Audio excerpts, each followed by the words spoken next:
लोकसभा चुनाव के लिए बिक चुकी है सियासी बिसात। नगीना सुरक्षित सीट पर मुकाबला त्रिकोणीय होने के आसार। इस सीट पर जनता का मिजाज समझना आसान नहीं। नगीना सीट पर निर्णायक भूमिका में रहते हैं मुस्लिम वोटर्स। उत्तर प्रदेश की नगीना लोकसभा सीट 2009 में अस्तित्व में आई। इस बीच लोकसभा के 3 चुनाव हो गए, लेकिन अभी तक कोई भी पार्टी अपनी जीत रिपीट नहीं कर पाई। जनता ने तीनों बार अलग अलग पार्टी को अपना बहुमत दिया है। फिलहाल यहाँ की जनता का मिजाज क्या है, इसे कोई समझ ही नहीं पाया है। बता दें कि ये सीट अनुसूचित जाति के लिए आरक्षित है। 2009, 14 और 2019 के चुनाव में सपा, भाजपा और बसपा की जीत का रिकॉर्ड 1-1 से बराबरी पर है। इसके साथ ही 2024 के लोकसभा चुनाव के लिए भी चुनावी बिसात लगभग पूरी तरह बिक चुकी है।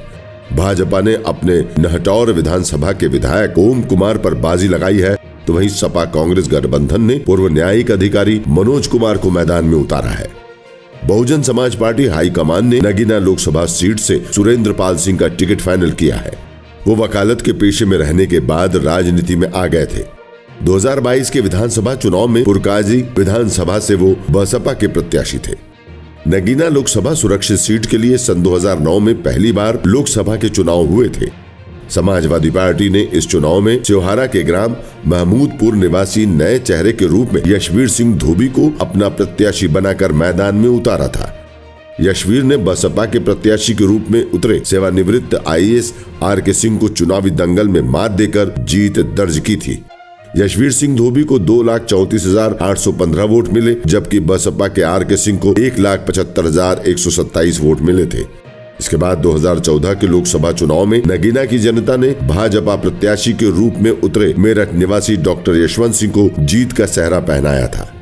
इस चुनाव में सपा के यशवीर सिंह धोबी को हार का सामना करना पड़ा था। डॉक्टर यशवंत सिंह को 3,67,825 वोट मिले, जबकि सपा के यशवीर सिंह धोबी को 2,75,435 वोट मिले थे। 2019 के लोकसभा चुनाव में नगीना की जनता ने एक बार फिर नए चेहरे को जिताने के अपने पुराने इतिहास को दोहराते हुए बसपा के गिरीश चंद को जिताकर देश की संसद में पहुंचने का काम किया था। इस चुनाव में भाजपा के डॉक्टर यशवंत सिंह को हार का सामना करना पड़ा था। इस चुनाव में बसपा के गिरीश चंद को 5,68,378 वोट मिले थे, वहीं भाजपा प्रत्याशी यशवंत सिंह को 4,01,546 वोट मिले थे। हालांकि ये संसदीय सीट अनुसूचित जाति के लिए आरक्षित है, लेकिन यहाँ सबसे ज्यादा आबादी मुस्लिम की है। 2011 की जनगणना के मुताबिक इस क्षेत्र में मुस्लिम वोटर्स की संख्या कुल आबादी में से 70.53% है, तो यहाँ पर हिंदू लोगों की संख्या 29.06% है। यहाँ करीब 21% SC वोटर्स भी रहते हैं।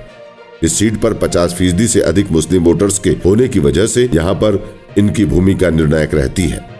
बहरहाल इस सीट पर इस बार भी त्रिकोणीय संघर्ष के आसार नजर आ रहे हैं। ऐसे में किसके सर पर जीत का सेहरा बंधेगा, ये कह पाना मुश्किल है। अब देखना ये होगा कि इस बार के लोकसभा चुनाव में जनता जनार्दन किस पार्टी के प्रत्याशी के सर पर हाथ रखेगी।